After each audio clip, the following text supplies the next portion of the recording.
Hello everyone. तो ये drama इस तरह से स्टार्ट होता है कि हमारी फीमेल लीड को दिखाते हैं जिसका नाम वोंग है।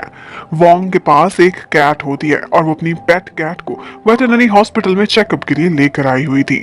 और वहीं पर ही उसकी मुलाकात हमारे हीरो से होती है जिसका नाम मिस्टर म्याओ है। म्याओ का डॉग बीमार था और उसकी आज लेग की सर्जरी होनी थी, इसीलिए वो भी हॉस्पिटल में आया हुआ था। यहाँ पर एक दफा वोंग मियाओ से बात करने की कोशिश करती है, लेकिन वो बहुत रूडली उसे रिस्पॉन्स दे रहा था और इसी वजह से उसका पहला इंप्रेशन ज्यादा अच्छा नहीं रहता। और इसके साथ ही हमें न्यूज की तरफ ले जाते हैं जिसमें दिखा रहे थे कि आज एक पिंक टेल वाला कॉमेट अर्थ को अप्रोच कर रहा है और ये फिनोमेना 1000 ईयर्स के बाद अपीयर होना है। एस्ट्रोफिजिस्ट का कहना था कि जब ये अर्थ को अप्रोच करेगा तो इसकी वजह से मैग्नेटिक फील्ड में इस तरह के बदलाव होंगे कि जिसका इफेक्ट एनिमल्स पर होगा, लेकिन इसको थोरो स्टडी अभी नहीं किया गया था। यही न्यूज बेटी वोंग भी सुन रही होती है और उसके पास ही बैठा म्याओ भी अपना कुछ काम कर रहा था।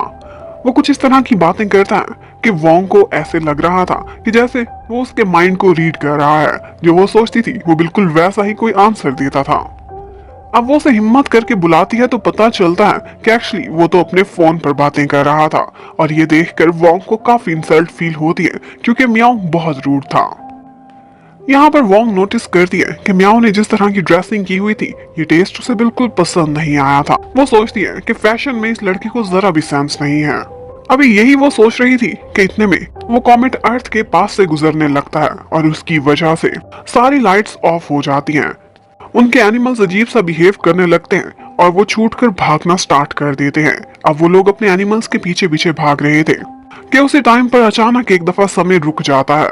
म्याओ ने गलती से कैट को पकड़ लिया था जबकि वोंग के हाथ में उस वक्त म्याओ का डॉग था। अब उनकी एनर्जी में कुछ बदलाव आते हैं और उसके बाद सब कुछ नॉर्मल हो जाता है।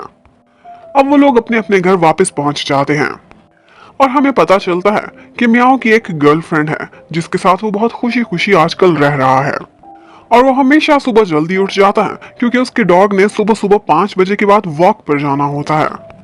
म्याओ दुनिया में सबसे ज्यादा अटैच अपने डॉग से ही था और मजे की बात है वो जहाँ कहीं भी होता था उसका डॉग पता नहीं कैसे लेकिन हमेशा उसे ढूंढ लिया करता था। उसके बाद हमें वोंग को दिखाते हैं। वो एक ड्रेस डिजाइनर थी और उसकी एक छोटी सी शॉप थी। उसका स्टोर ज्यादा अच्छा नहीं चलता था, इसलिए फाइनेंशियली अक्सर उसे स्ट्रगल करना पड़ता था। जबकि मियाओ जब अपने काम पर जाता है तो हमें पता चलता है कि वो एक बहुत बड़े फैशन ब्रांड का सीईओ है। उसके ब्रांड का नाम वॉलनट है और उसके डिजाइन किए हुए ड्रेस चाइना में बहुत ज्यादा पसंद किए जाते हैं। अगर हम मियाओ की नेचर की बात करें तो वो ऊपर से बहुत कोल्ड होता है। वो आज अपने ही एक एम्प्लॉय को फायर भी कर देता है एक छोटी सी बात पर, लेकिन उसके बाद चोरी चोरी उसकी हेल्प भी करता है क्योंकि कहीं ना कहीं दिल से वो बहुत वार्म हार्टेड था। अब वोंग भी अपने स्टोर पर पहुंच जाती है, लेकिन आज उसके लिए एक सरप्राइज था। वहां पर एक इंटरनेट सेलिब्रिटी आई हुई थी और उसका नाम कुलाई था। कुलाई की हर वीडियो वायरल जाती थी। वो जिस स्टोर पर चली जाती थी या जिसका ड्रेस पहन लेती थी या रिव्यू दे देती थी तो वो डिजाइनर रातों रात फेमस हो जाता था। आज सेक्रेटरी ये देखकर बहुत खुश होती है कि कुलाई उनका स्टोर विजिट करने के लिए आई है। इसका मतलब है कि वो लोग पॉपुलर होने वाले हैं। लेकिन कुलाई बहुत एटीट्यूड वाली लड़की थी। उसने आने से पहले उनको इन्फॉर्म भी नहीं किया था। अब वो अपनी लाइव स्ट्रीमिंग स्टार्ट कर देती है। ऑन कैमरा वो कुछ गेम्स खेल रही थी। वो 3 ड्रेसेस खड़े करती है और वोंग से कहती है कि चूज करो इनमें से अगलीस्ट कौन सा है। अब वो नहीं करना चाहती थी लेकिन वो बार बार उसे फोर्स करती है तो वोंग एक ड्रेस को चूज कर लेती है। अब वो दिखाती है तो वो ड्रेस वॉलनट ब्रांड का था, मतलब कि मियाओ ने डिजाइन किया हुआ था। अब वो इससे आगे कुछ भी नहीं बोलना चाहती थी क्योंकि ऑफ कोर्स वो एक ही फील्ड से थे, लेकिन अचानक से उसकी बॉडी में कुछ बदलाव आते हैं और वो एकदम डॉग नेचर में पहुंच जाती है। और वो उस ड्रेस के बारे में इतनी बातें करती है और फुल एनर्जी से ऐसे लड़ती है कि लग रहा है कि डॉग से किसी ने हड्डी छीन ली हो।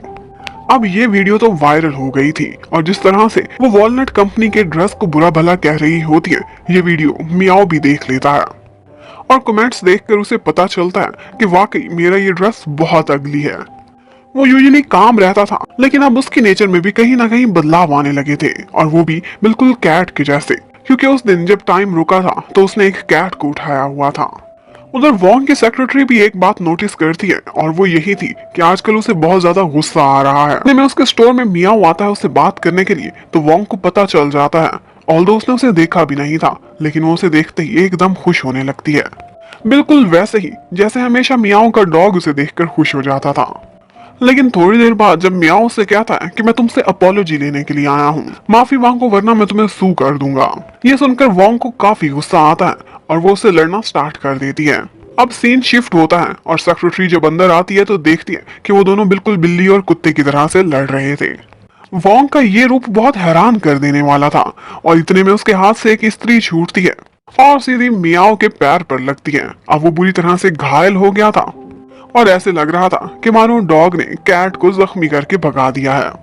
अब इतने में वहां पर कोई आता है जिसे देखकर वोंग का मूड काफी अच्छा हो जाता है और वो लड़का होता है जो एक डिलीवरी बॉय था और उसे खाना डिलीवर करने के लिए आया था।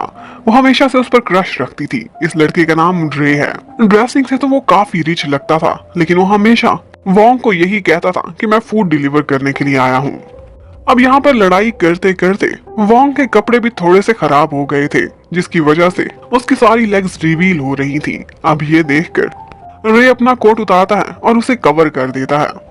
उस टाइम पर तो वोंग एक कस्टमर की वजह से जल्दी जल्दी अंदर चली जाती है, लेकिन बाद में उसे पता चलता है कि उसके साथ क्या एम्बैरेसिंग मोमेंट आया था। लेकिन साथ ही इस चीज से उसे खुशी भी होती है कि रे उसे प्रोटेक्ट कर रहा था। और फिर उसके बाद हमें जीजी को दिखाते हैं जो कि म्याओ की गर्लफ्रेंड है। उसने म्याओ के लिए आज बहुत कुछ कुक किया हुआ था, लेकिन म्याओ काफी हैरान होता है। वो कहता है कि तुमने फिश क्यों नहीं पकाई। जीजी कहती है तुम्हें कभी भी फिश पसंद नहीं आती थी। लेकिन अब म्याओ बहुत बदल गया था। उसको हर वो चीज पसंद आती थी जो कैट्स को पसंद होती थी। उधर वोंग के अंदर भी वो स्पेशल सी एनर्जी अपीयर होने लगती है, जिसके बाद वो बिल्कुल म्याओ के डॉग के रूप में पहुंच जाती है, उसी की कैरेक्टरिस्टिक्स के साथ। अब वो सीधा भागती हुई जाती है म्याओ के घर पर। वो जैसे ही अपने घर का दरवाजा खोलता है तो वोंग उसे हग कर लेती है, बिल्कुल वैसे ही जैसे उसका डॉग करता था। अब उसकी गर्लफ्रेंड भी ये सारा कुछ देख लेती है और ये देखकर वो इतनी नाराज होती है कि वो ये घर छोड़ने का ही फैसला कर लेती है। अब म्याओ गुस्से में आता है और वोंग को घर से बाहर निकाल देता है, लेकिन वो सिर्फ इतना ही कहे जा रही थी कि मैंने तुम्हें देखना है, तुम्हें मिलना है। अब यहाँ पर म्याओ अपने डॉग को भी पीछे रहने को कहता है। जैसे जैसे उसे इंस्ट्रक्ट कर रहा था, वोंग भी उसकी इंस्ट्रक्शंस बिल्कुल डॉग की तरह से ही फॉलो कर रही थी। वही लैंग्वेज समझती थी जो डॉग समझता था। लेकिन जीजी ये सारा कुछ देखकर काफी परेशान हो जाती है और वो गुस्से में वहां से निकल जाती है। अब म्याओ वोंग को कहता है तुमने मुझे देखना था, देख लिया, अब मैं तुम्हें ऑर्डर करता हूँ कि यहाँ से चली जाओ। और वो उसकी ये बात सुनते ही एक डॉग की तरह भागती हुई वहां से चली जाती है। इतने में हमें एक शमन गर्ल को दिखाते हैं जो कि कार्ड्स भी रीड करती थी और उसके पास भी कोई ऐसा सही केस आया हुआ था जिसमें अब एनिमल वाली कैरेक्टरिस्टिक्स आ गई थी। इस शमन का नाम सान सान था और ये वोंग की फ्रेंड भी थी। वो फौरन से उसे मिलती है और कहती है कि मैं कुछ अजीब सा बिहेव करने लगी हूँ।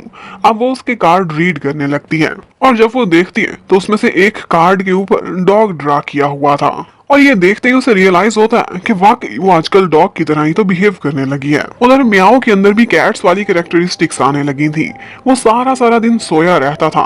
इवन कि आज उसकी मीटिंग थी, लेकिन वो 12 बजे से पहले उठ भी नहीं पाता, बिल्कुल वैसे ही जैसा कि वोंग की कैट बहुत लेट उठती थी, जबकि वोंग उसका उल्टा हाल था। वो रोजाना सुबह सुबह 5 बजे उठ जाती थी, बिल्कुल वैसे ही जैसा कि म्याओ का डॉग रोजाना 5 बजे वॉक के लिए जाना पसंद करता है। और सिर्फ इतना ही नहीं, बल्कि वोंग के साथ एक और भी प्रॉब्लम हो रहा था और वो ये था कि उसकी लेग पेन कर रही होती है। लेकिन जब सारे एक्सरेज और टेस्ट किए जाते हैं तो हर चीज नॉर्मल थी, लेकिन वो बिल्कुल डॉग की तरह से कभी कभी लंगड़ा कर चलने लगती थी। ये एक्चुअली इस वजह से था क्योंकि म्याओ की डॉग की लेग की सर्जरी हुई थी। ये सब तो उसे समझ नहीं आ रही थी कि क्या हो रहा है, लेकिन इतने में वोंग वही कोट लेकर जाती है जो रे ने उसे दिया था और उसी रेस्टोरेंट में उसे ढूंढने लगती है जहाँ का वो डिलीवरी बॉय था। लेकिन वहां जाकर उसे पता चलता है कि वो सिर्फ डिलीवरी बॉय नहीं बल्कि वहां का बॉस है और आज वो वोंग को बहुत रोमांटिक स्टाइल में गिरने से भी बचाता है। और फिर उसे पता चलता है कि इस रेस्टोरेंट की ओपनिंग के टाइम पर कुछ ब्रोशर्स डिस्ट्रीब्यूट किए गए थे जिस पर उसके ऑनर का ही नंबर लिखा हुआ था, यानी कि रे का। और बस तब से ही रे को वोंग इतनी स्पेशल लगती थी कि वो हर दफा खुद ही उसे डिलीवर करने के लिए जाता था, क्योंकि उसे ऑनलाइन ऑर्डर करना अच्छा नहीं लगता था। वो हमेशा मैसेज करके ही ऑर्डर करती थी। रे काफी स्वीट टाइप का लड़का था और उसकी वोंग से आज अच्छी खासी दोस्ती भी हो जाती है। वो बहुत एक्सपेंसिव रेस्टोरेंट था, लेकिन वोंग जब भी ऑर्डर करती थी तो वो उसे सालों पुराने रेट्स पर ही फूड डिलीवर किया करता था। उधर म्याओ आज 12 बजे अपनी मीटिंग में पहुंचता है जिसमें सारे इन्वेस्टर सुबह से उसका वेट कर रहे थे, लेकिन उस मीटिंग के बीच उसका बर्ताव बहुत अजीब था। वो बिल्कुल एक कैट की तरह से क्लेवर हो गया था। और वो बहुत सी कनिंग बातें भी करता है। और एक कनिंग प्लान उसने ये बनाया था कि इस प्रॉब्लम को सॉल्व करने के लिए हम उसी लड़की का ही यूज करेंगे, यानी कि वोंग का। उसको हम अपने साथ मिला लेते हैं, बल्कि उसका स्टोर ही खरीद लेते हैं। इस तरह से ये इशू खुद ही रिजॉल्व हो जाएगा और वो वायरल वीडियो अपनी मौत आप मर जाएगी। उधर वोंग का स्टोर आजकल काफी अच्छा चल रहा था जब से उसकी वीडियो वायरल हुई थी, लेकिन वो कहती है कि मैं कभी भी फैब्रिक्स पे या फिर अपनी क्वालिटी पे कॉम्प्रोमाइज नहीं करूंगी, बेशक मुझे आजकल ज्यादा ऑर्डर्स आ रहे हैं। उधर म्याओ बेचारे का बुरा हाल था। उसे बॉल्स देखना और उनसे खेलना काफी पसंद आ जाता है, और जहां पर भी वो फिश देखता था वो खुद को रोक ही नहीं पाता था। इतने में वो वोंग को कॉल करता है, लेकिन वो उसे डांट कर उसकी कॉल बंद कर देती है। अब थोड़ी देर बाद उसके अंदर म्याओ के डॉग कॉफी वाली करेक्टरिस्टिक्स आने लगती हैं। जैसे ही उसमें ये एनर्जी आती है तो वो फौरन से म्याओ को कॉल बैक करती है और उसे मिलने के लिए बुलाती है। वो भी उससे बिल्कुल कैट्स की तरह से कहता है कि मैं फिशेस वाली जगह पर तुमसे मिलूंगा, यानी कि एक्वेरियम में।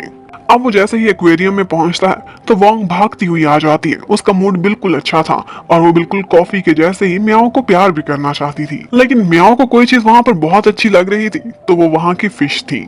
यहाँ पर म्याओ एक चीज नोटिस करता है कि वो जो कुछ भी बोलता था या ऑर्डर करता था, वोंग उसे फॉलो करती थी।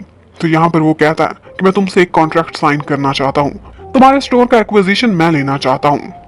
अब यहाँ पर वोंग तो बिल्कुल कॉफी बनी हुई थी और उसको कुछ भी समझ नहीं आती। वो जो कुछ कहता है वो खामोशी से बस वो कागज उसके सीने पर रखे साइन कर देती है और पढ़ती भी नहीं कि कॉन्ट्रैक्ट में क्या लिखा हुआ है। अब म्याओ बहुत खुश हो गया था और वो वहां से सीधा जाता है जिजी के पास। वो उसे मनाना चाहता था, उसकी बर्थडे भी थी और उसके लिए गिफ्ट खरीद कर लाया था। लेकिन यहाँ पर अचानक से ही वोंग को रियलाइज होता है, जब वो हवासों में वापस आती है तो फौरन से उसे लड़ने के लिए पहुंच जाती है।